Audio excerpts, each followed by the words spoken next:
Now it comes time to present the John Y. Simon Award. For those of you who didn't know John Y., there may be many of you, he was just a great guy, the first executive director that we had for the association, and he did about 30 volumes of the papers with his wife, Harriet, who could not be with us. She normally presents this award. She proved every page. Every page. So she should get my Bronze Star. And he was our first editor and first executive director, then followed by John Mazelik. When we lost John Simon, who was quite a guy, very funny, very smart, Harvard graduate, but he knew a lot more than Grant. He did Abraham Lincoln, the Civil War, and I think he was with an audience in the South, maybe not in Mississippi, but in the South, and he got some pushback by the Southerners in the audience, and he said, "What's wrong? You lost the war." And that calmed them down. And that's a different culture in which we live now, where civility is in short supply. So John, come up here. John Mazelik, come up here and help me with this award for John Y. So the award this year, usually I would like it to go to at the end before we announce the name, but you've got the name right up here at the top. We don't want to. So that's okay. We don't want to hold them in suspense. That's right. Yeah. That's why we took two bookends here. And we've gotten along so well over the years. Michelle Crowl, come up.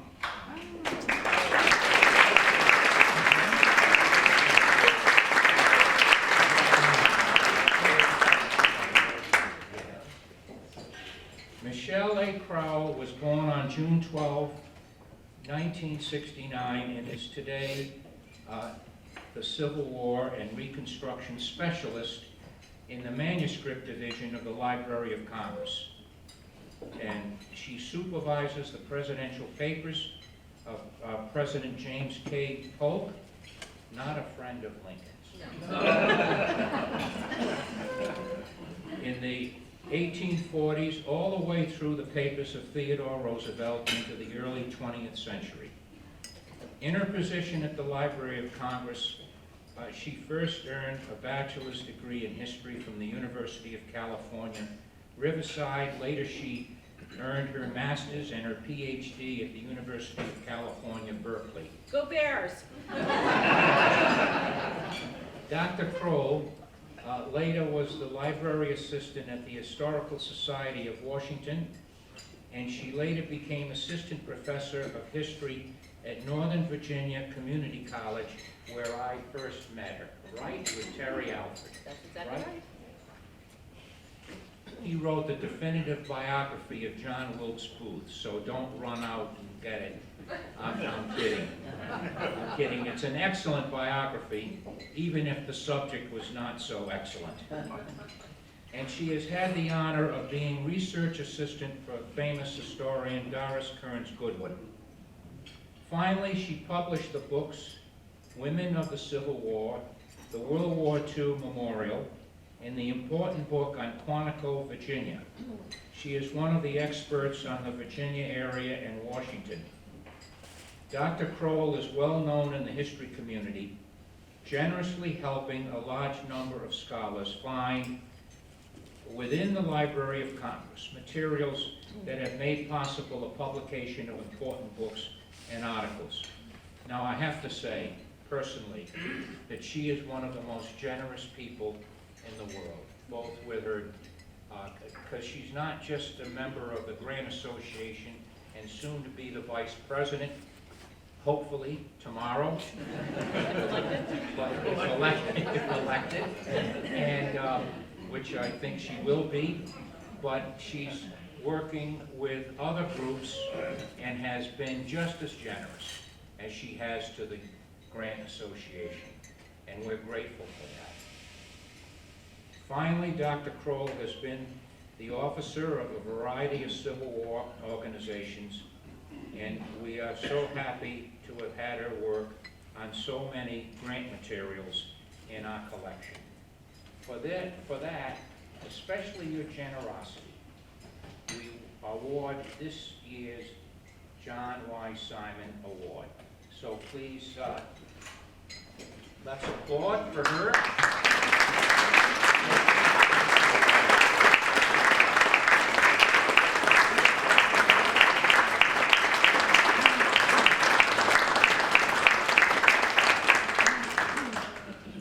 This is a Wendy Allen. Wendy Allen is an artist, a great friend of ours, of Grant's, and the Lincoln Forum in Gettysburg. She has a studio there, and this is what we decided to have for the presentation for the John Y. Simon Award. So we're so glad, Michelle, that you're this year's recipient. Thank you. Do you want to say a couple of words? I can do that. Sure. You have 2 minutes. Well, first of all, thank you to the Ulysses S. Grant Association for this. Tremendous honor. I was telling John earlier, I actually didn't tell anybody that I got this because I kept thinking he was going to realize he sent the message to the wrong email address. Because when you look at the list of people who have received this before, it's a real constellation of fantastic people who've worked in the grant field. And I feel like I'm a relative newcomer for all of this. But a couple of things that I did want to say. First of all, two groups of people who make my job possible as the grant curator. And I can't say enough about the descendants of Ulysses S. Grant and the family. They're so involved, and they so generously gave the collections to the Library of Congress, particularly USG 3 and his grandchildren. So we wouldn't have a Grant Papers if it wasn't for the generosity and the public spiritedness of the Grant descendants. And I also want to accept this on behalf of archivists everywhere, because once you get the papers, you have to do something with them so that they're discoverable by historians. And I have to say that even though I'm a relative newcomer to the grant world, one of my great joys as coming to the Library of Congress and being the curator of the Grant Papers was having the opportunity to get to know Ulysses S. Grant more. And it's been a great joy to get to know him and his family and go look at his papers. And thanks to Jim, I'm going to go look for that letter about the desserts so I can, do a blog for kids or something. So it really has been a wonderful journey. And I can't say that about James K. Polk, unfortunately. Definitely not about Andrew Johnson. But in any event, thank you for embracing me in the grant community, and I'm glad to give back. Thank you for this amazing work.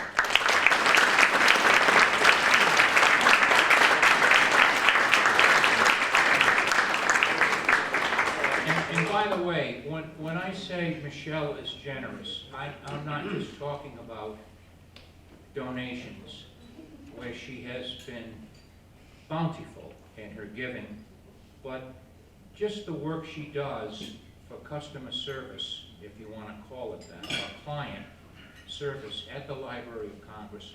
If you ever have a question or need something in her area, she's right there to respond and give you the information you need. So thank you, Michelle. We're grateful to you.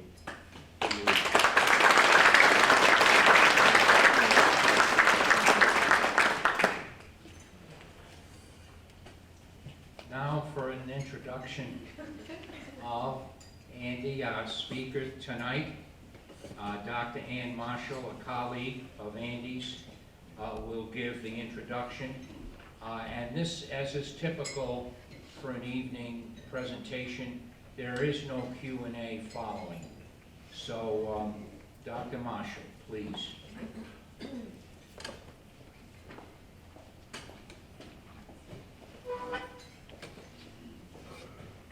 Well, I am delighted tonight to introduce my esteemed Department of History colleague, Dr. Andrew F. Lang. Andy is the author of 2 books. His first book, In the Wake of War, Military Occupation, Emancipation, and Civil War America, received the Tom Watson Brown Book Award from the Society of Civil War Historians. He's also the author of A Contest of Civilizations, Exposing the Crisis of American Exceptionalism in the Civil War Era, published in 2021, which was named a finalist for the 2022 Gilder Lehrman Lincoln Prize, and which incidentally is for sale over there later after the talk. Andy serves on advisory boards of the American Civil War Museum in Richmond, the John Now Center for Civil War History at the University of Virginia, the Journal of the Civil War Era, and the Society of Civil War Historians, an organization for which he actually serves currently as the executive treasurer. Well, in addition to writing books and serving the profession, Andy has also held a day job here at Mississippi State in the history department since 2014, where he not only mentors numerous graduate students who are studying the Civil War era, but he actually advises all of our graduate students as the Director of Graduate Studies. So I think it should go without saying that any person who takes on a department full of graduate students and files taxes for the profession is a person of special dedication, and I feel very fortunate to work with Andy. At present, he is working on 2 projects, one on Abraham Lincoln's and Ulysses S. Grant's nationalism and the concepts of union. And Andy's talk tonight is entitled Lincoln's Protege, Ulysses S. Grant and the New Birth of Freedom. Welcome, Andy.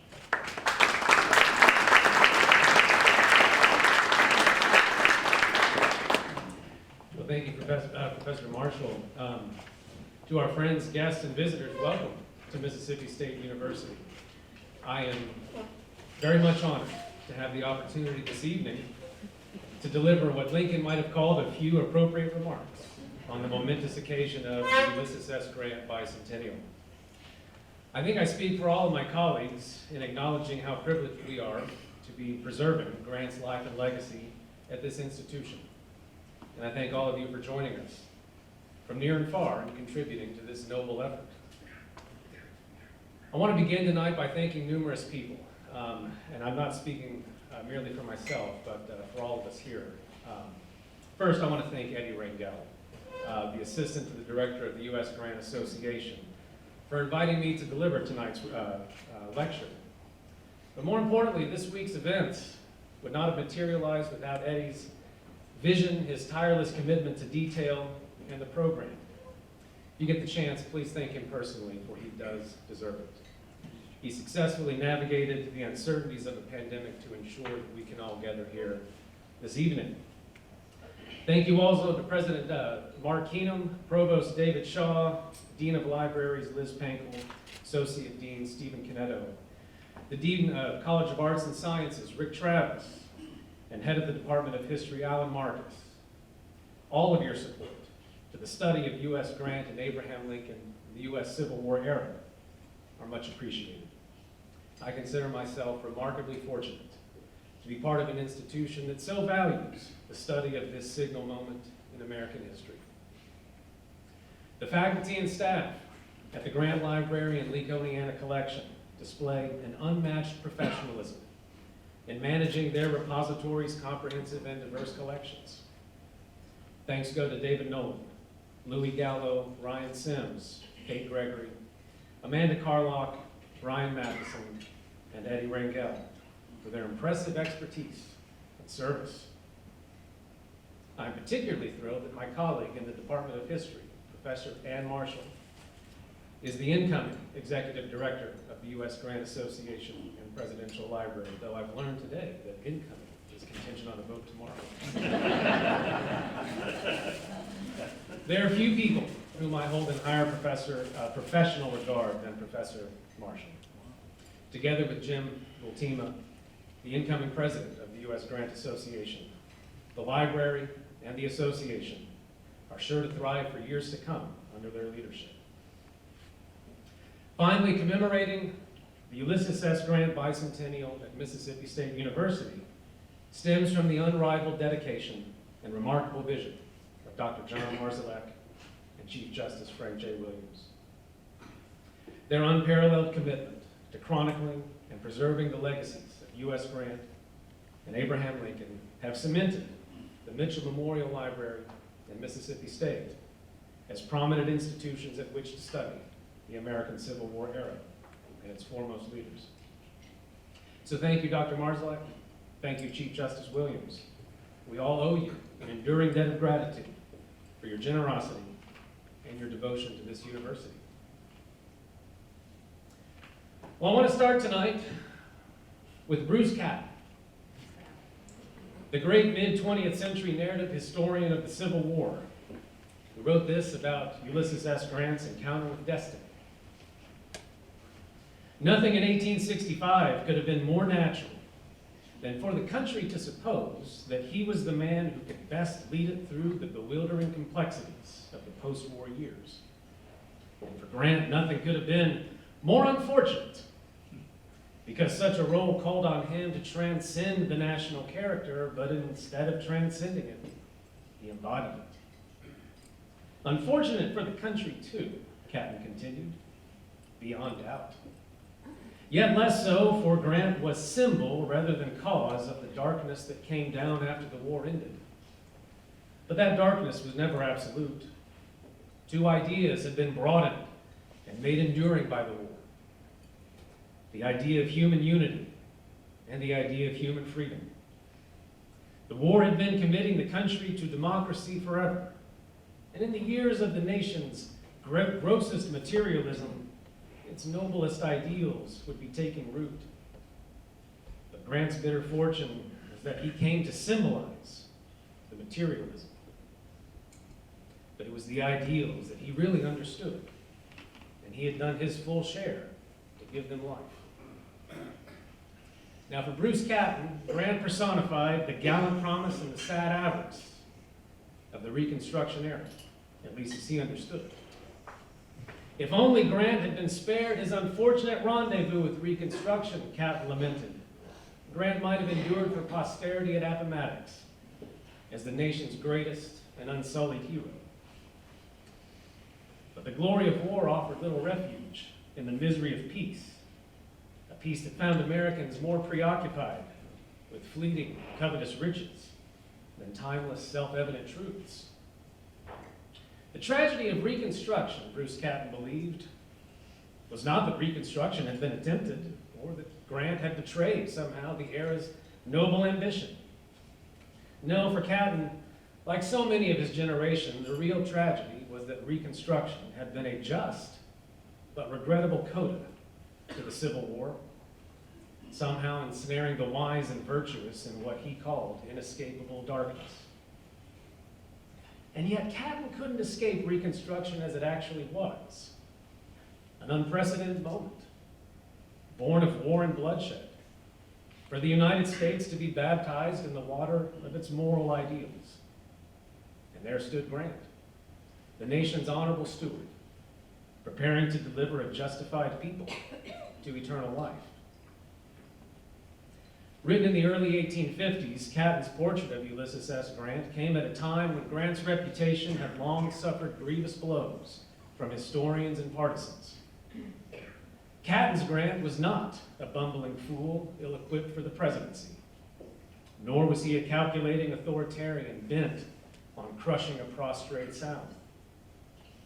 Catton rather portrayed Grant, who existed in fact, a principled statesman who summoned his weary people to let us have peace. Next to Abraham Lincoln, no citizen at the end of the Civil War stood in higher regard among the loyal American public than Ulysses S. Grant. Lincoln's tragic death in April 1865 opened an enormous cavity that beckoned someone, anyone, to fill Lincoln's void. Lincoln had once thought that as vice president, Andrew Johnson of Tennessee somehow embodied a spirit of malice toward none and charity for all. But for all that Lincoln had gotten right, he was wrong on this score. When Johnson assumed the presidency, he displayed an incompetent cruelty that besmirched Lincoln's prayer for a just and lasting peace. Disgraced by his petty bickering, selfish partisanship, and vicious racism, Johnson presided over a republic in desperate need of Lincoln's humble but principled leadership. And so when the people elevated Grant to the presidency in 1868, he embraced Lincoln's charge to bind the nation's wounds. And so tonight I want to explore how U.S. Grant fulfilled what Abraham Lincoln hailed in his Gettysburg Address as the new birth of freedom. Perhaps such a burden is too much for any mortal. But just as he had in war, Grant accepted his duty in peace, serving as Lincoln's protege to ensure that a union of liberty and equality, a government of, by, and for the people, did not perish from the earth.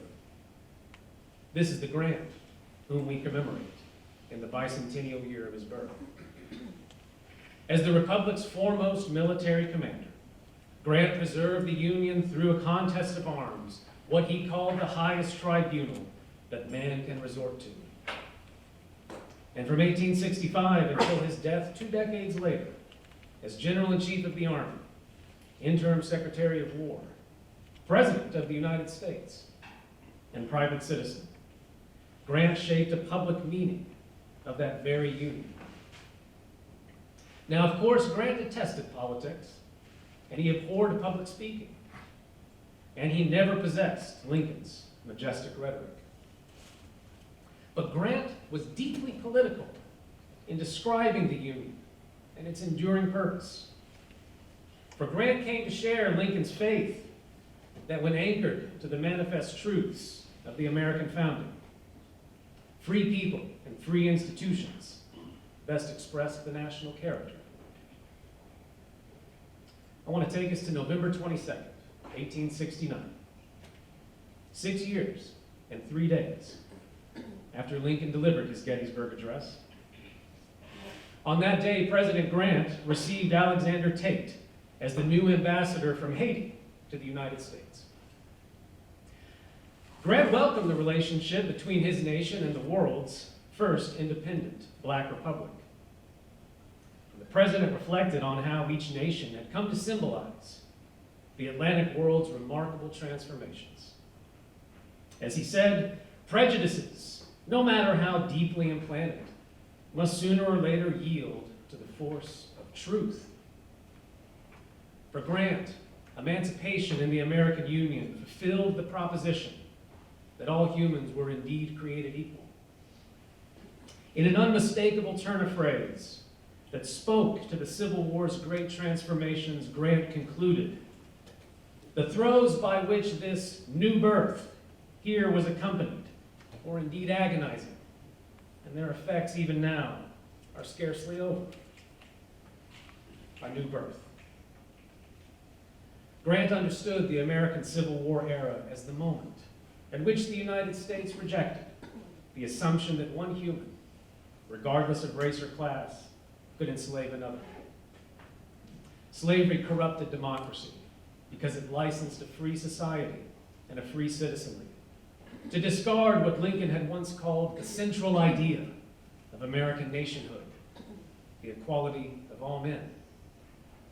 Slavery corrupted democracy because it fed a false conviction that a republic could host rigid castes, that there could be inflexible hierarchies, that the immutable characteristics of birth could consign persons to lifetimes of bondage. Loyal Americans had shed blood, Grant told Alexander Tate, for the, quote, fit opportunity for sanctioning and securing by law those privileges for your kinsmen, which have been the inevitable and natural result of our great civil convulsion. War, but not just any war, civil war, had uprooted the nation's coarsest demons, replaced by the better angels of its nature. a new birth of freedom, had relieved the Union from its greatest obstruction to truth and freed the Republic from its only source of dissolution. And thus, during his presidency, Grant compelled his fellow citizens to uphold the logic, the inherent logic of the Declaration of Independence. The American Union, Grant had come to believe, was a true democratic republic that stood athwart the world's monarchies, aristocracies, and exclusionary ethnic states. To ensure what Grant called peace, prosperity, and fullest development, the republic must maintain, quote, the person and property of the citizen of the United States in each portion of our common country, whenever he may choose to move, without reference to original nationality, religion, color, or politics, demanding of him, the citizen, only obedience to the laws and proper respect for the rights of others. A house once divided now had been rebuilt to uphold the innate integrity of all its inhabitants, the natural right of all people to live equal before the law, liberated a society from the arbitrary and pathetic compulsions of slaveholding. This was the Grant whom the loyal citizenry beckoned to the presidency. This was the Grant whom white and black Americans anticipated as Lincoln's rightful successor.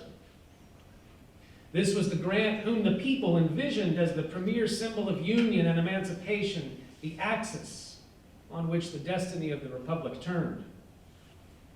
The loyal public had experienced the fragility of democracy through disunion and civil war, and in 1868 they besieged a leader to guide the nation through the uncertainties of peace. From Detroit, one citizen wrote to Grant during the presidential campaign of 1868, worried that, quote, the slave power remained rife and rampant, sullen and revengeful. The nation's hope and liberty, order and peace, this citizen told Grant, is today centered on you. Following the example of our loved and lamented Lincoln, the cause of common humanity and liberty throughout the world, to this generation in our own land, asks that you shall preside over the government you have so nobly and ably defended. Further south, in Pontotoc, Mississippi, a white Southern Unionist believed that Grant was, quote, destined to rise above all and finally terminate the war gloriously for Union. I now believe you, sir, and your civil administration will be as beneficial as your military record has been brilliant. In the wake of Grant's 1868 electoral triumph, the Atlantic Monthly, a prominent journal of cultural opinion, hailed both Lincoln and Grant as unparalleled statesmen. We have at last had an American president and an American generalissimo. Lincoln, the first citizen during the war, now followed by the leather dresser who succeeded him as head of our Commonwealth after having gained immortal victories in the field. Both common citizens and patriots, the embodiment of the people they governed, Lincoln and Grant, the Atlantic continued, will stand in future history and poetry as the great martyr magistrate and the great soldier who were so distinctly stamped with the popular impress. But perhaps the most powerful petitions came not from white Americans, but instead from the pens of African Americans who saw in Grant the promise of the American future. For the first time in the nation's history, black men in 1868 voted in a presidential election, and their votes delivered Grant to the White House. If freedom was the natural condition of all humans, liberty was the right of a people to live free from government oppression. And many believe that if Lincoln had been the vehicle of freedom, Grant was now the vehicle of liberty. Lincoln and Grant had been the only two presidents to recognize the innate humanity of Americans of African descent, to imagine their equality before the law, to defend their fundamental right to self-ownership. This was the message that John M. Langston relayed to Grant on the eve of Grant's inauguration. As the chair of the National Convention of the Colored Men of America, Langston placed Grant on what he called the same glorious and immortal echelon as his illustrious predecessors in the great chair of state, Washington and Lincoln. Likewise, Charles Lennox Raymond, president of the Convention of Colored Citizens of New England, thanked Grant for his unnumbered blessings upon our race, such glorious deeds, surpassing expectations rather than pretentious pledges, which too often have proved but broken promises to our people. We are now to learn the true feelings with which you have regarded us. And this is a powerful statement, for in 1857, in the wake of the notorious Dred Scott decision, the same Charles Lennox Raymond renounced the Union, renounced the Constitution as failed experiments. As the prominent historian and Grant scholar Joan Waugh, who is joining us this evening, reminds us, voters were confident that Grant shared with Lincoln a belief in the transcendent importance of a vital American democracy. In his simplicity of speech, Grant channeled the vast sentiments of his constituents. He spoke on behalf of a grateful people who had emerged from the tumult of civil war to inhabit a stronger nation. Grant thus dedicated his presidency to the Union, the rule of law, the logic of emancipation, civil equality, education, freedom of conscience. My oft expressed desire, he proclaimed, is that all citizens, white or black, native or foreign born, may be left free in all parts of our common country, to vote, to speak, to act in obedience to the law, without intimidation or ostracism on account of his views, color, or nativity. Grant was the first elected president to preside over a union relieved from the obstructions of slavery and now bolstered by the strength of the 14th Amendment. When Grant entered the White House in 1869, a revolution, nothing short of a revolution, had transformed the nation since the outbreak of civil war in 1861. Slaveholders no longer wielded disproportionate political power to coerce the nation to their venal demands. Yet Grant recalled that age when, under what he said was the old regime, slaveholders and their political allies once leveraged racial control to influence all the affairs in the interest of slave owners. At that time, there was a firm feeling that a class existed in every state with a sort of divine right to control public affairs. Grant was right. Elite slave-holding oligarchs who had once placed their own interests above the nation's had weakened the American Republic. At any moment, they could foment disunion and civil war to safeguard their institution of slavery. As Grant later recollected, that the power of the national government had to be enlisted in the cause of this institution. Those nobles in Europe generally believed that our republic was but a rope of sand that would part the moment the slightest strain was brought upon it. And the war came. But the nation had triumphed in, quote, one of the greatest wars that was ever made, and our people have proven themselves to be the most formidable in war of any nationality. Now relieved of the monarchical suffocation and oligarchic exploitation of slaveholding, Grant envisioned an inclusive republic, expanding in his word, civilization, but also democracy and affluence across the continent and even the hemisphere. He imagined what he called the peaceful paths of commerce and free labor, extending across every part of the Union, and thus he commended the harmony and fraternal intercourse that obliterated the marks of the past conflict and estrangement. Now, civil and religious liberty are secured to every inhabitant of the land, whose soil is trod by none but free men. For Grant, this consequence seemed almost preordained. Our own great republic is destined to be the guiding star to all others, he proclaimed. A half-century of bitter sectional dispute about the national future now yielded to an indissoluble nation that directed, quote, the civilized world toward republicanism. Grant thus summoned his fellow citizens to the necessity of consensus in self-government. Now, to be sure, Grant did not advocate uniformity of thought or a cult of political unity. As he said, having just emerged from a great rebellion, it is desirable that questions should be approached calmly, without prejudice, without hate, without sectional pride, remembering that the greatest good to the greatest number is the object to be attained.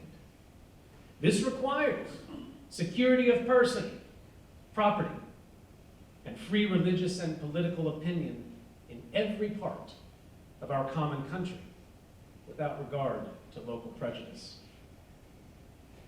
For Grant, this was the American consensus. A consensus that now meant, as he continued, a union of all the states, indestructible by constitutional means. This consensus, as he saw it, now meant unfettered democracy for all citizens.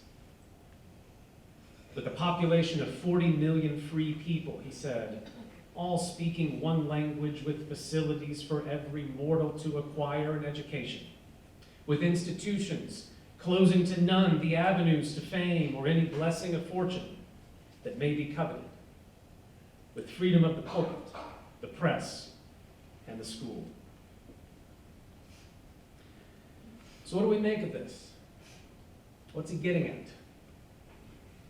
Well, for the Union to endure, a free citizenry had to consent to that simple but seemingly impossible proposition that all humans were indeed created equal, that all possessed an intrinsic right to individual sovereignty. It should sound familiar. Like Lincoln, Grant recognized that a free government and a free society were bound through time and across generations. As Grant said, the young men of the country, those who from their age must be its rulers 25 years hence, have a peculiar interest in maintaining the national honor. A moment's reflection as to what will be our commanding influence among the nations of the earth in their day, if they are true only to themselves, should inspire them with national pride. All divisions, geographical, political, and religious, can join in this common sentiment. A common sentiment, a consensus, required a great commitment from the American people, to be sure. And thus, Grant issued two warnings to his fellow citizens. First, we spent a good deal of time this afternoon talking about this. The nation must renounce its heinous treatment of indigenous peoples. The government's abuse in what Grant called the original occupants of this land has been one of embarrassment and expense, and has attended with continuous robberies, murders, and war. And yet Grant imagined indigenous communities as in, but not of the Republic, present as people, but in need of what he called the benign influence of education and civilization. It's unsettling, to be sure, to 21st century ears, and especially those of 19th century indigenous people. But Grant believed that the survival of Native Americans depended on their transformation into productive Anglo-Americans. And yet, that transformation for Grant imposed a limiting principle. As he said, a system which looks to the extinction of a race is too horrible for a nation to adopt without entailing upon itself the wrath of all Christendom and engendering in the citizen a disregard for human life and the rights of others. To dehumanize any member of society, in other words, Grant cautioned, was to infect that very society with basic evil. But unfortunately, as we know, Grant's policies for Native peoples would end in the very murders, wars, and robberies which he condemned. Grant's second warning dealt with the freed people who deserved equal protection of the law and, as Grant called it, fair remuneration for their labor. When Grant entered office, African Americans had been extended the right to suffrage and equal citizenship, but of course, throughout the former Confederacy, freed people were deprived equal access in the enjoyment of those basic yet sacred rights. Grant recognized that an undefined freedom led to exploitation, tyranny, and second-class citizenship. And a free society trembled with volatility if its citizens did not commit to the full logic of liberty. The verdict secured at Appomattox mandated the Union giving, quote, to all its people those equal rights under the law which are asserted in the Declaration of Independence. Grant thus championed the 15th Amendment, which ensures the right of citizens of the United States to vote shall not be denied or abridged by the United States or by any state on account of race, color, or previous condition of servitude. As Grant defined it, institutions like ours, where all power is derived directly from the people, must depend upon the intelligence, patriotism, and industry of these people. For Grant, the 15th Amendment joined with the 14th and the 13th, dignifying American democracy.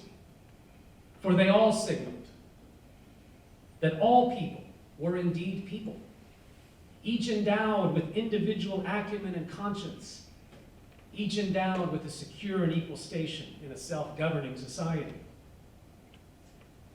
Grant believed that the ratification of the 15th Amendment in 1870 fulfilled the basic proposition of American nationhood.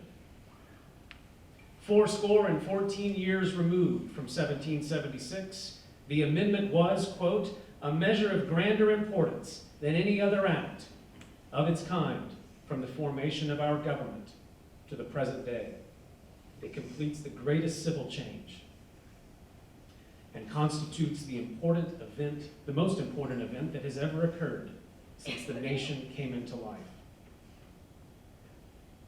In his optimism for the future, Grant confronted a troubling reality about his present. He believed that he presided over a republic that had finally freed itself from slavery's blood-stained scourge. All citizens could now participate in popular politics, quote, divided not on the color line, but on principle. But herein lay the problem. For countless former Confederates, that principle had never been exclusively slavery. The principle had always been race. Allow me to illustrate this point with 3 examples. First, Edward Pollard, the unreconstructed editor of the Richmond Examiner, one of the most prominent newspapers in the American South, claimed in 1866 that former Confederates, consented, quote, fairly and truthfully to what the war has properly decided, the restoration of the Union and the excision of slavery. But the war did not decide Negro equality or even Negro suffrage, end quote. To dismantle what Edward Pollard regarded as a stable, natural, even moral hierarchy of race, quote, compelled the South to lose its moral and intellectual distinctiveness as a people and cease to assert its well-known superiority, forfeiting the forms of her thought, the style of her manners, her peculiar civilization. The Mississippi Democratic Party expanded on this point and put the matter more bluntly when it contested, quote, the nefarious design of the Republican Party to place the white men of the southern states under the governmental control of their late slaves, to degrade the Caucasian race as the inferior of the African Negro is a crime against the civilization of the age, which has only to be mentioned, to be scorned by all intelligent men, unquote.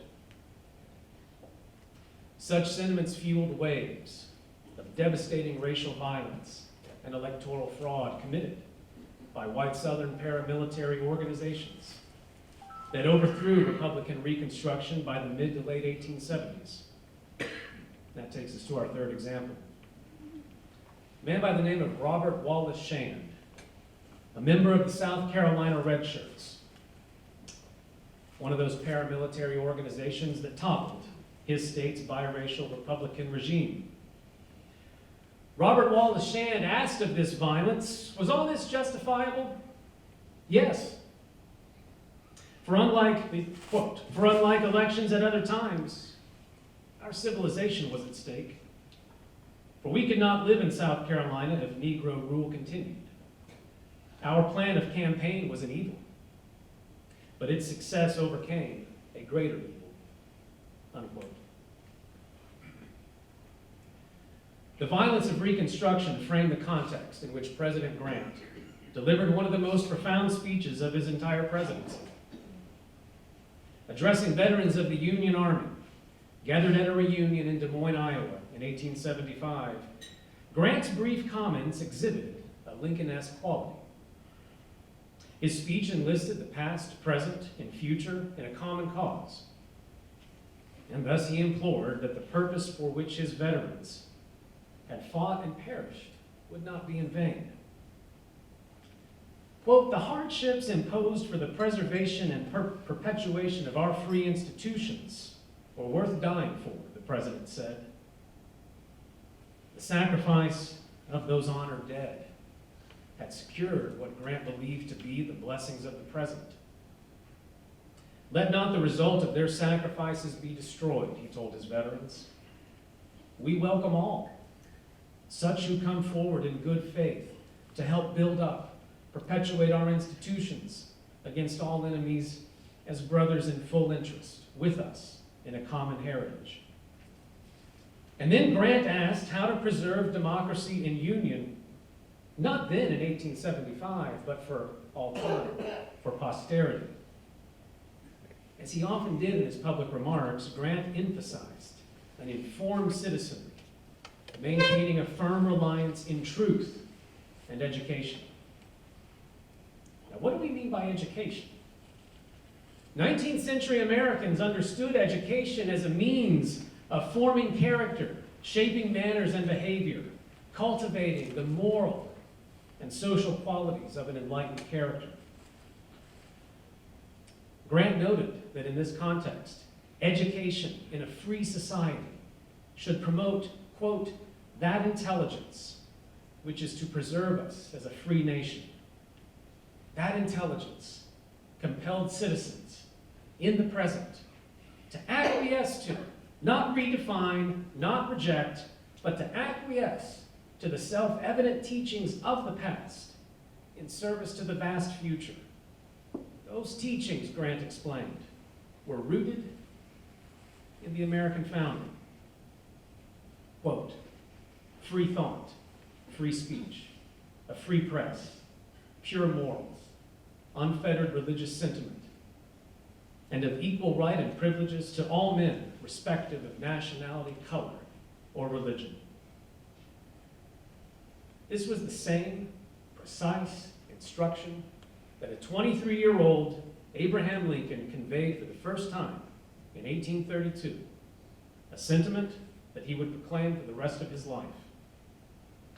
The young Lincoln said, that every man may receive at least a moderate education and thereby be enabled to read the histories of his own and other countries, by which he may duly appreciate the value of our free institutions appears to be an object of vital importance. For my part, I desire to see the time when education, and by its means morality, sobriety, enterprise, and industry, shall become much more general than at present, and should be gratifying to have it in my power to contribute something to the advancement of any measure which might have a tendency to accelerate the happy period. 43 years later, in 1875, unknowing of this speech more than likely, Grant nevertheless echoed the young Lincoln sentiment when he said, "In a republic like ours, where the citizen is the sovereign and the official the servant, where no power is exercised by the will of the people, it is important that the sovereign, the people, should possess intelligence." Grant and Lincoln understood that intelligence, as the foundation of self-government, had to be anchored to a moral core. And thus, to preserve our national existence, Grant concluded, Americans must begin the work of strengthening the foundation of the house commenced by our patriotic forefathers. Grant had learned that the national house divided only when citizens discarded a firmness in the right as God gave them to see the right. Grant attempted to inject a distinct moral philosophy into a nation that by 1875 had largely abandoned a moral philosophy. White terrorism gripped the South. Selfish materialism pervaded the North. The Republican Party, the party of union, emancipation, and civil rights, had fractured. The Democratic Party, in part, once the party of slavery and disunion, had strengthened. And the Anglo-citizenry tolerated violent crusades against native peoples. Grant predicted what might happen when the citizenry succumbed to dogmas and falsehoods that contravened the objective truth of American nationhood. They planted the seeds of national dissolution and beckoned civil war. But the next civil war, Grant warned, would be far different from the previous. If we are to have another contest in the near future of our national existence, I predict that the dividing line will not be Mason and Dixon's, but between patriotism and intelligence on the one side, and superstition, ambition, and ignorance on the other. Bruce Catton may have lamented that Ulysses S. Grant was called to transcend the national character, but instead of transcending it, he embodied it. But Catton's objection was misplaced. Grant embodied a transcendent American character that aimed to be, but did not always succeed in being, a more perfect version of itself. Grant channeled what Abraham Lincoln always knew, that the new birth of freedom was not a finality. It was an enduring charge to all generations to align the twin propositions of American nationhood, the right of self-government and intrinsic human equality. Grant's legacy at the Bicentennial thereby invites us to remain dedicated to ever new births of freedom. And thus, as we commemorate Grant, let us not forget Lincoln. For without a Lincoln, there may well have not have been a Grant. And without a Grant, the Union, the last best hope, may well have perished from the earth. Thank you.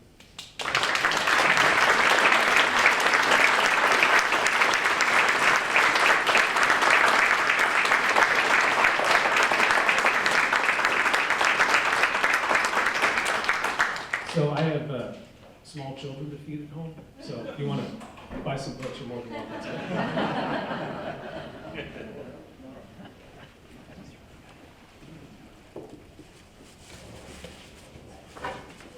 I just want to say a couple of things, talk about the bus schedule, so as always, right? But I do want to thank two more people I want to thank Leilani Salter, who helped me rescue this dinner. We had a little bit of snafu with a caterer, so thank you, Leilani.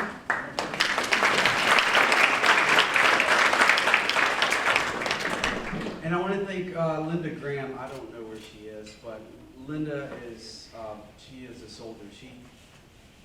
She helped put all of this together. But a lot of you know Linda, so you know how hard she works. Thank you, Linda.